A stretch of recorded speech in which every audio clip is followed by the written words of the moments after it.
Polda Jawa Barat menangkap 12 wanita muda yang terlibat kasus penjualan bayi. Hasil penggerebekan polisi menyelamatkan 6 bayi yang hendak dijual ke Singapura. Kasus penjualan bayi antar negara bermula dari laporan penculikan anak. Setelah dilakukan pengembangan, barulah polisi mengungkap kasus penjualan bayi. 12 orang wanita muda yang memiliki peran berbeda-beda turut diamankan. Saat ini polisi masih mengembangkan kasus ini dan sudah berkoordinasi dengan Interpol untuk melacak jaringan penjualan bayi di Singapura. Saat penggerbekan, polisi turut menyelamatkan 6 balita, di mana 5 balita berasal dari Pontianak, Kalimantan Barat, dan 1 balita dari wilayah Tangerang. Rencananya akan dijual ke Singapura.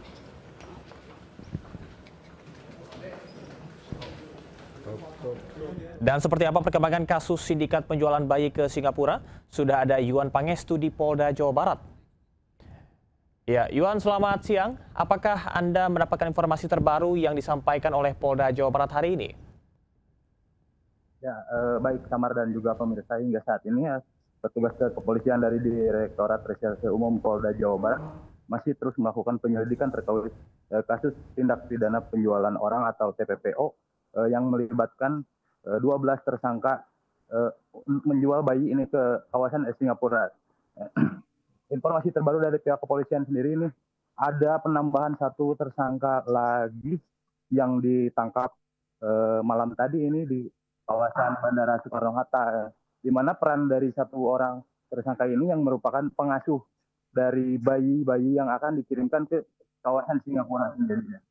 Sebagai informasi sendiri, ini kepolisian dari Polda Jawa Barat juga memberikan informasi ke 6 bayi yang rencananya akan dikirimkan ke Singapura ini. 5 yang ada di yang 5 tersebut itu merupakan asal dari Kabupaten Bandung, begitu. Selamat. Baik. Terima kasih rekan Yuan melaporkan dari Bandung, Jawa Barat. Selamat bertugas kembali. Petugas Dinas Perhubungan Kota Medan, Sumatera Utara menjadi korban penganiayaan oknum juru parkir. Atas kejadian tersebut, personil Dinas Perhubungan mengalami luka di wajah dan perkaranya telah dilaporkan ke polisi.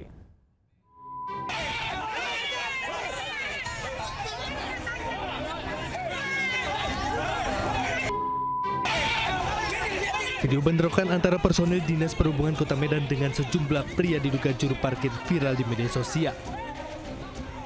Bentrokan berawal saat sejumlah petugas Dinas Perhubungan Kota Medan melakukan penertiban parkir liar.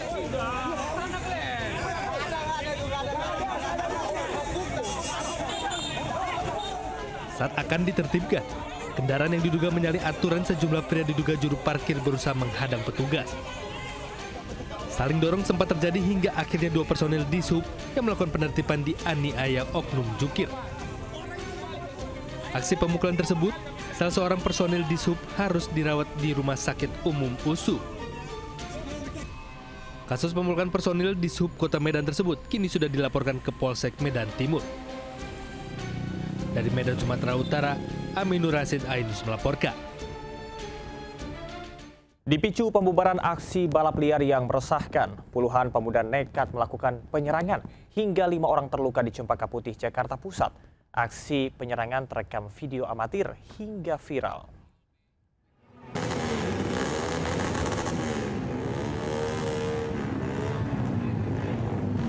Sindikat penjualan bayi. Sambil membawa kayu dan batu, sekelompok pemotor yang diduga pelaku balap liar menyerang warga Rawasari, Cempaka Putih, Jakarta Pusat. Akibatnya, 5 orang terluka usai dianiaya pelaku dan sebuah warung rusak. Peristiwa ini bermula saat sekelompok pelaku balap liar yang sudah sangat meresahkan berusaha dibubarkan warga. Tak terima aksinya diganggu, pelaku balap liar balik menyerang warga menggunakan benda tumpul hingga senjata tajam. Akibat kalah jumlah, warga memilih bersembunyi di dalam warung hingga penganiayaan terjadi. Tak sampai di situ, para pelaku juga menjarah isi warung lalu merusaknya. Akibat kejadian ini, 5 orang terluka akibat sabetan senjata tajam dan dibawa ke rumah sakit untuk perawatan. Dari Jakarta, Rizky Falupi, iNews melaporkan. 3 mama memprotes petugas suku Dinas Perhubungan saat melakukan razia derek paksa kendaraan di kawasan Menteng, Jakarta Pusat. Mereka mengaku tertipu dengan arahan juru parkir liar yang menjamin legalitas bahu jalan untuk parkir.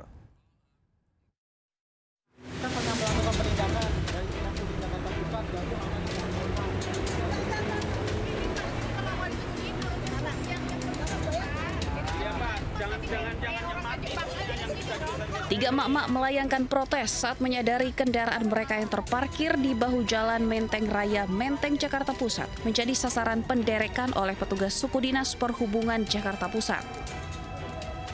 Ketiganya berusaha mempertahankan kendaraan agar tidak diderek paksa. Akibatnya sempat terjadi adu mulut dengan petugas. Mereka mengaku tertipu dengan arahan juru parkir liar yang menjamin legalitas bahu jalan boleh digunakan untuk parkir. Tak ingin kendaraannya diderek paksa, ketiga mama dan pemilik kendaraan lainnya memilih membayar sanksi denda di tempat sebesar Rp500.000. Razia parkir liar dilanjutkan petugas hingga ke kawasan Monas. Di lokasi ini petugas menderek paksa sejumlah kendaraan roda 4, bahkan sebuah minibus yang memiliki kartu parkir kementerian. Dari Jakarta, Rani Sanjaya, iNews melaporkan. Pemirsa, tren joget pacu jalur yang telah mendunia malah disalahartikan oleh sejumlah pemuda di Lampung. Mereka memperayakan tren pacu jalur di atas mobil saat melintas di jalan tol.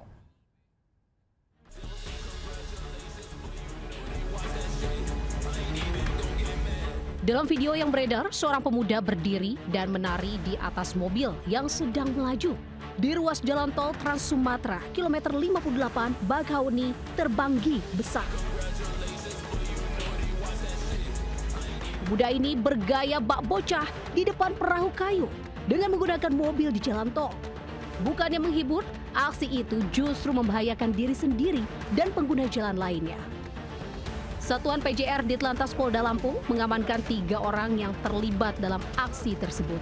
Sementara pemuda di Lampung itu berdalih ikuti tren viral tarian pacu jalur. Selain membuat video permintaan maaf dan menerima sanksi tilang, ketiganya dijerat pasal 283 Undang-Undang Lalu Lintas dan Angkutan Jalan dengan ancaman hukuman kurungan 3 bulan atau denda maksimal Rp750.000. Dari Bandar Lampung, Andreas Afandi melaporkan. Pemirsa, pertimbangkan kembali untuk membolehkan putra-putri Anda yang di bawah umur berkendara motor. Sementara di Boyolali, Jawa Tengah, 2 pelajar pengendara motor terluka parah setelah ngebut dan menabrak mobil yang tengah menyeberang.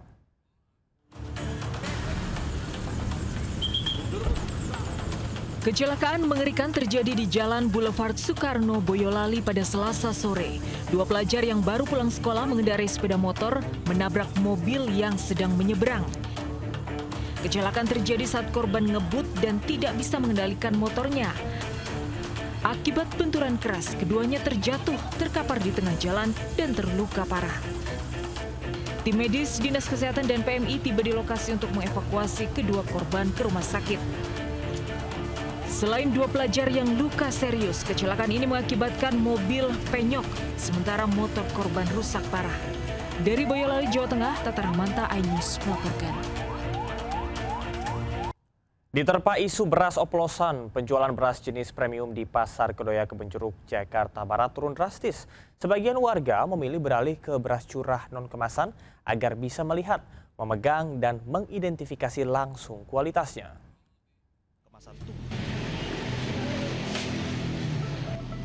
Puluhan jenis beras premium kemasan yang diduga dioplos masih dijual di sejumlah pasar tradisional, salah satunya di Pasar Kedoya, Jakarta Barat. Menurut pedagang, sejak santer isu beras oplosan, penjualan beras premium kemasan turun drastis. Warga memilih beralih ke beras biasa yang tidak dikemas, lantaran bisa memegang dan membandingkan langsung bentuk dan kualitas beras. Gimana, Pak? Ya, yang biasa sih, banyak yang sekarang yang biasa. Tidak lagi yang premium itu kotor berasnya. Karena itu kan beras campuran. Ya, di tengah santer isu beras premium dioplos medium, warga dituntut jeli memilih kualitas beras.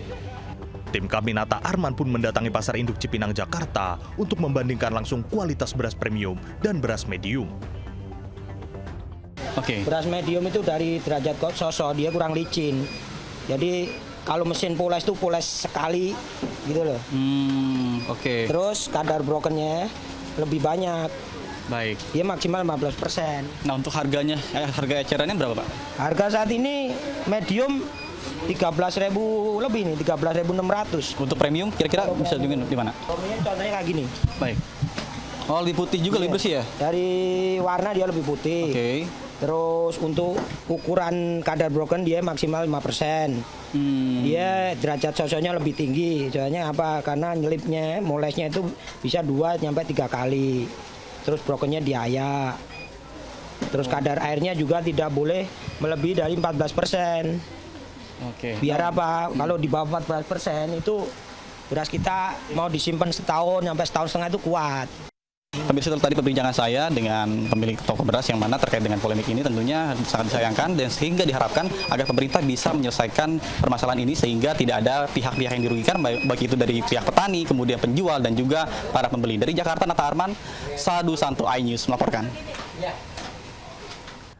Satgas Pangan Polri telah memeriksa 5 dari 7 perusahaan besar yang diduga terlibat praktik pengoplosan beras. DPR RI mendesak Polri mengusut praktik kecurangan tersebut hingga tuntas.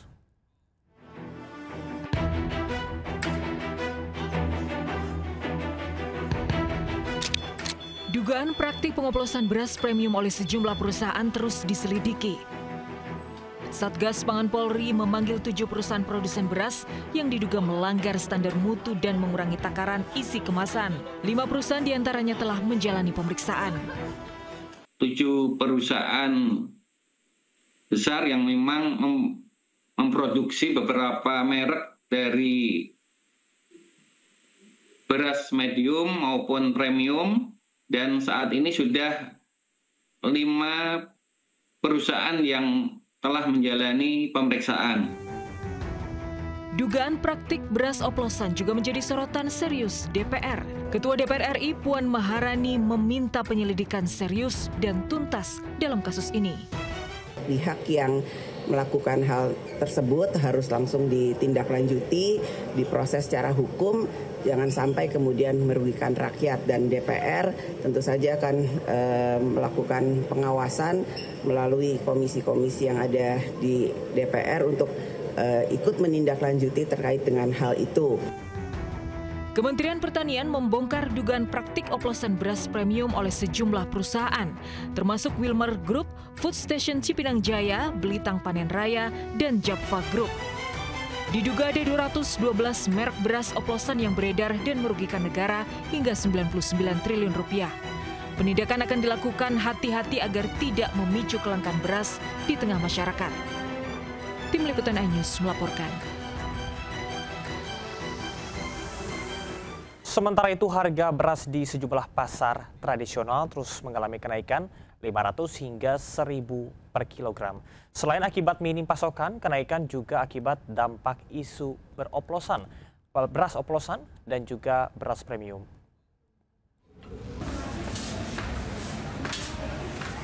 Isu dugaan beras oplosan berdampak juga pada kenaikan harga beras di pasar tradisional Kota Cimahi.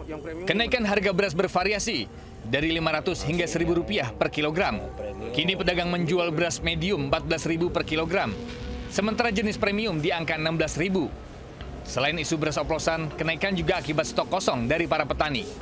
Kenaikan ini pun membuat emak-emak harus merogoh kocek lebih dalam dan terpaksa mengurangi jumlah pembelian yang biasanya 10 kg menjadi 5 kg saja. Kenaikan beras juga terjadi di pasar tradisional Jombang, Jawa Timur. Sejumlah warga yang baru datang ke pasar mengaku terkejut karena harganya melambung tinggi. Kenaikan terjadi pada beras jenis medium dan premium sebesar Rp500 hingga Rp1.000. Pedagang mengaku tidak mengetahui pasti penyebab kenaikan harga beras ini. Mereka hanya menduga kenaikan akibat naiknya harga gabah dari petani yang sebelumnya Rp6.000 kini menjadi Rp8.000 per kilogram. Dan untuk mensiasati kenaikan harga beras, sebagian warga harus mengurangi belanja berasnya dan dicampur dengan beras jagung. Tim Liputan iNews melaporkan. Pemirsa, viral sejumlah belatung muncul dari menu makanan bergizi gratis yang akan dikonsumsi siswa SMA dan SMK di Tuban, Jawa Timur. Ironisnya, temuan belatung ini terjadi di 2 sekolah sekaligus.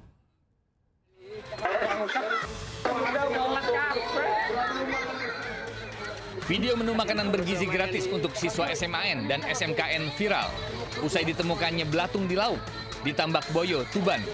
Video berdurasi 53 detik ini pun viral.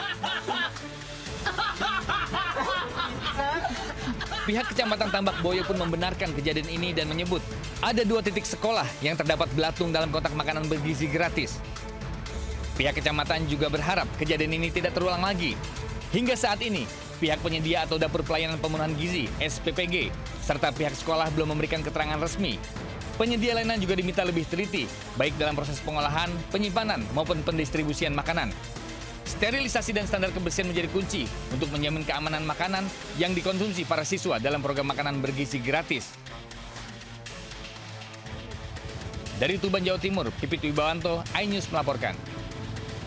Kebakaran hebat terjadi di kawasan padat penduduk di Kabupaten Tuban, Jawa Timur. Kebakaran diduga dipicu oleh ledakan gas portable saat pengisian ulang.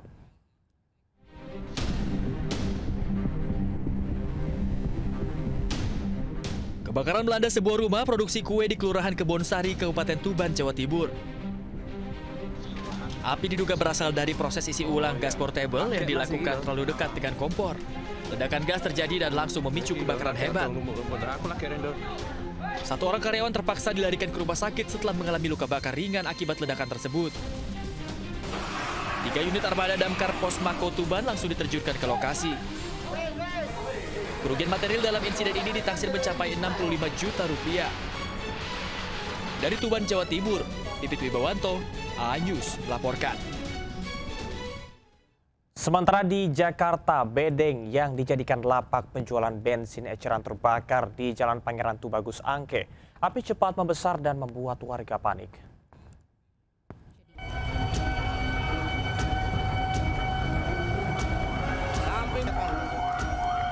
Kobaran api dengan cepat meludeskan bangunan bedeng yang dijadikan tempat penjualan bensin eceran di kawasan Pekojan, Tambora, Jakarta Barat.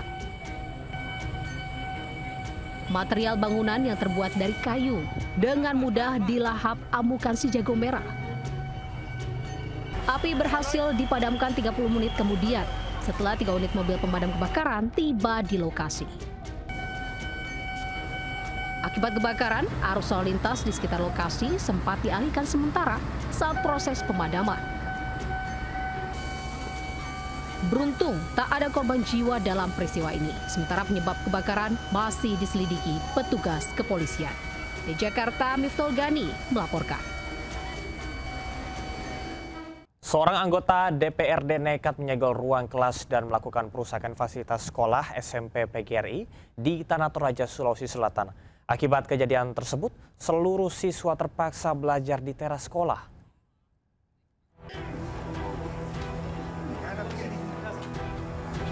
Puluhan siswa-siswi terpaksa belajar di teras sekolah akibat ruang kelas dikunci sepihak seorang anggota DPRD DKB di SMP PGRI Marinding, Toraja Utara. Pihak sekolah mengaku tidak tahu penyebab penyegelan ini dan tidak berani membuka segel. Tak hanya penyegelan, sejumlah fasilitas sekolah juga dirusak, bahkan fondasi bangunan sekolah juga turut jadi sasaran perusakan. Akibat kejadian ini, siswa-siswi hanya berharap ruang kelas biasanya digunakan kembali agar proses pembelajaran mengajar tidak terganggu.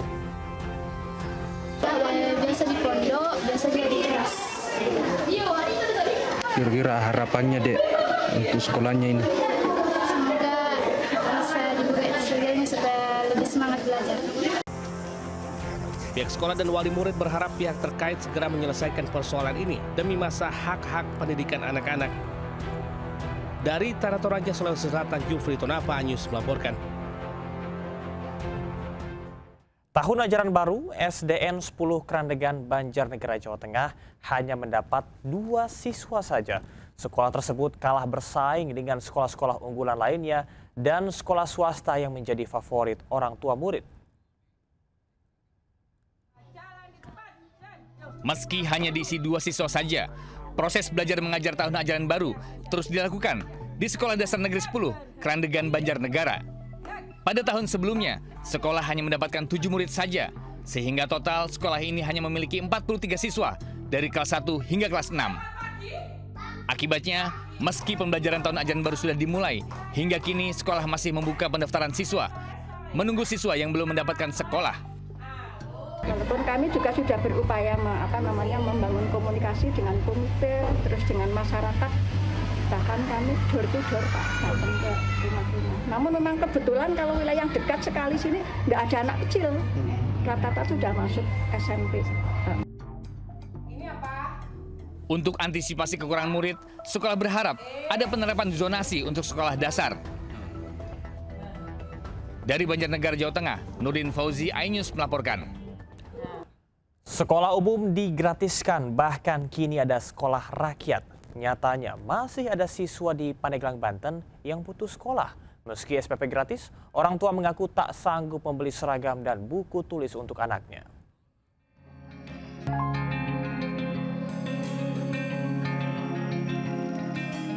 Tahun ajaran baru dimulai, namun tidak semua anak bisa merasakan semangat masuk sekolah.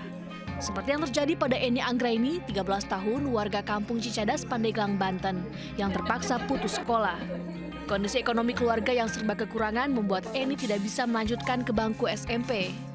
Ibunya, seorang janda, tidak mampu membelikan buku tulis dan seragam sekolah, meski ada program sekolah gratis dari pemerintah. Setiap harinya Eni membantu ibunya mengupas daging dan biji coklat. Pekerjaan tersebut menjadi pekerjaan rutin mereka untuk membeli beras. Usai dikupas, biji coklat akan dijemur dan dijual seharga Rp20.000 per kilogramnya. Itu mau sekolah, cuman kan ibaratnya harus ada biaya buat beli bajunya kan gitu. Dari mana kan hasil makan aja nggak cukup gitu buat sehari-harinya. Ibunda Eni mengatakan kehidupannya semakin sulit sejak bercerai dengan suaminya beberapa tahun lalu. Ia berharap ada bantuan dari Pemkab setempat agar sang anak bisa kembali bersekolah. Dari Pandeglang, Banten, Iskandar Rostion, iNews melaporkan. Majelis Ulama Indonesia Jawa Timur resmi mengeluarkan fatwa haram untuk sound horeg. Penggunaan sound dengan suara melebihi batas kewajaran dianggap mengganggu ketertiban dan lebih banyak membawa dampak negatif.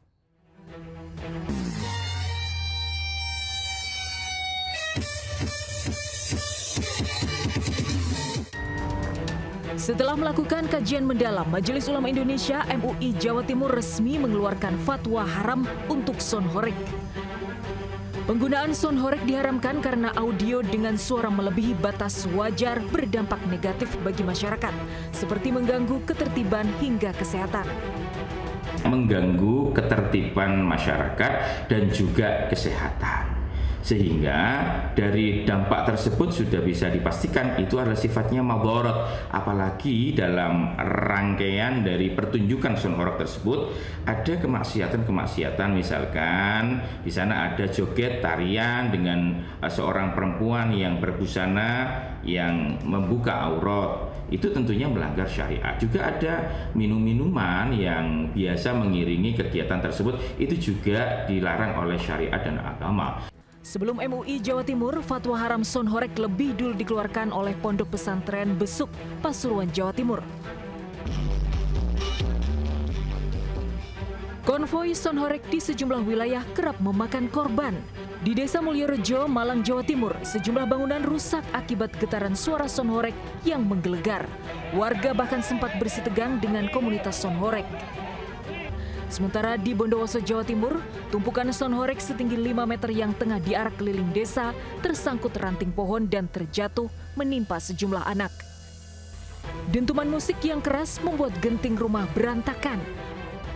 Beberapa warga juga mengeluhkan gangguan pendengaran dan memicu kekhawatiran perburukan bagi warga yang tengah sakit. Lebih banyak dampak negatifnya, MUI Jatim mantap mengharamkan sound horeg.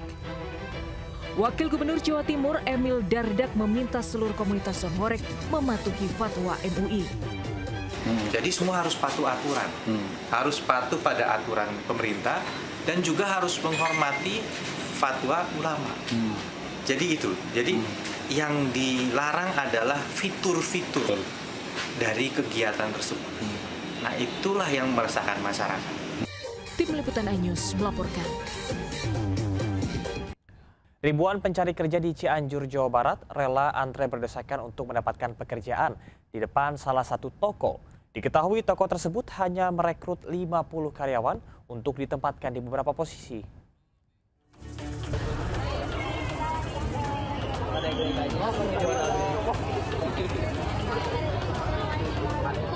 Seperti inilah ribuan pelamar kerja yang rela antri hingga berdesakan di depan salah satu toko di Jalan Siliwangi, Cianjur, Jawa Barat. Para pekerja datang sejak subuh hingga siang hari. Didominasi para pelamar pekerja ini merupakan fresh graduate baik SMK maupun SMA. Diketahui toko yang berjalan di bidang fashion, makanan, sembako, dan lainnya merekrut sebanyak 50 karyawan untuk ditempatkan di posisi kasir, konten kreator, bagian gudang, dan pramuniaga.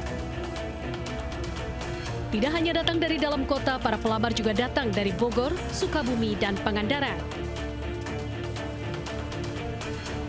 Pihak toko akan terus berupaya dan menyeleksi para pelamar dalam kurun waktu 1 minggu ke depan.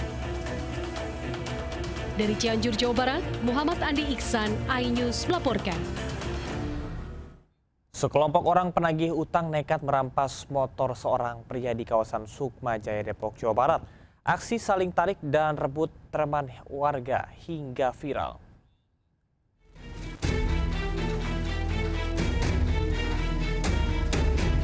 Empat orang penagih utang terlibat aksi rebutan dengan pemilik motor di Jalan Raya Bogor, Sukma Jaya, Kota Depok.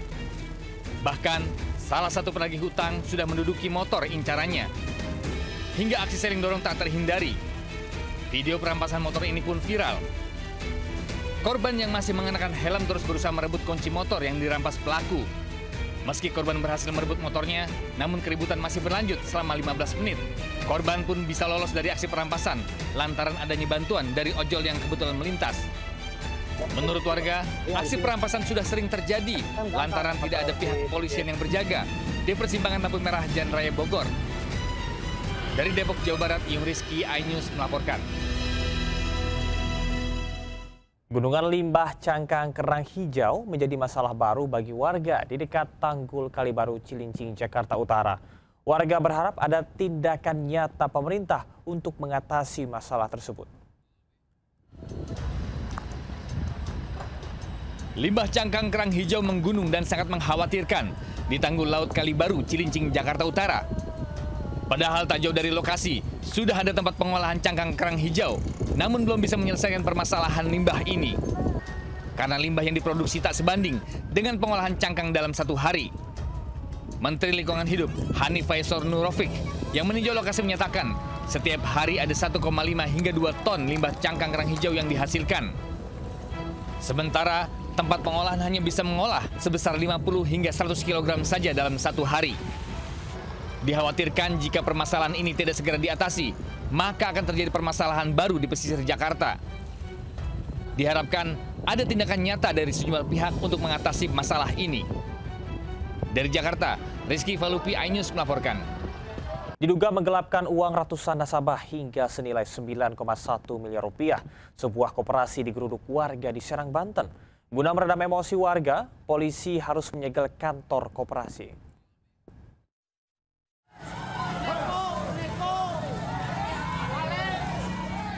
Ratusan orang yang merupakan nasabah Koperasi Baitul Mal Watamwil atau BMT Muamaroh menggeruduk kantor lembaga keuangan mikro berbasis syariah di Anyer, Kabupaten Serang. Beberapa nasabah yang terpancing emosi sempat melontarkan cacian pada para pegawai yang keluar dari kantor. Penyegelan merupakan lanjutan dugaan penggelapan uang ratusan nasabah senilai lebih dari 9,1 miliar rupiah yang disimpan dalam bentuk deposito dan tidak bisa dicairkan saat akan diambil nasabah. Sebelumnya nasabah diiming-imingi mendapat keuntungan 1% per bulan dari uang yang didepositokan, namun nyatanya uang nasabah tak bisa dicairkan. Kuasa hukum nasabah berharap proses bisa berjalan lancar dan keadilan bisa ditegakkan seadil-adilnya, serta para nasabah bisa segera memperoleh hak-haknya kembali. Dari Serang, Banten, Mahesa Apriandi, iNews melaporkan. Selebgram Lisa Mariana diperiksa selama 5 jam di Polda Jawa Barat dalam kasus pemeran video porno. Usai pemeriksaan, Polda Jawa Barat membenarkan bahwa Lisa Mariana dan teman prianya berinisial F merupakan pemeran video porno.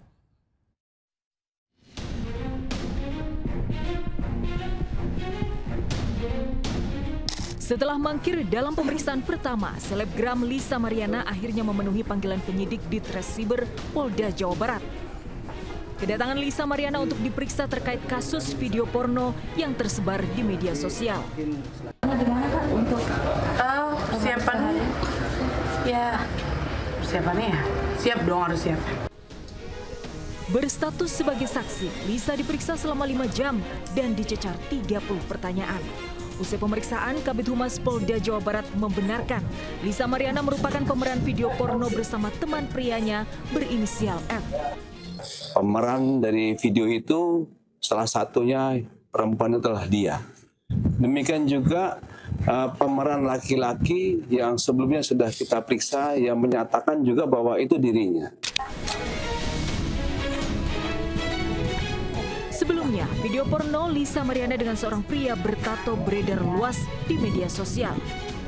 Selebgram yang pernah mengaku sebagai selingkuhan mantan Gubernur Jawa Barat Ridwan Kamil itu dilaporkan Asosiasi Advokat Indonesia atas dugaan pelanggaran Undang-Undang Pornografi dan ITE.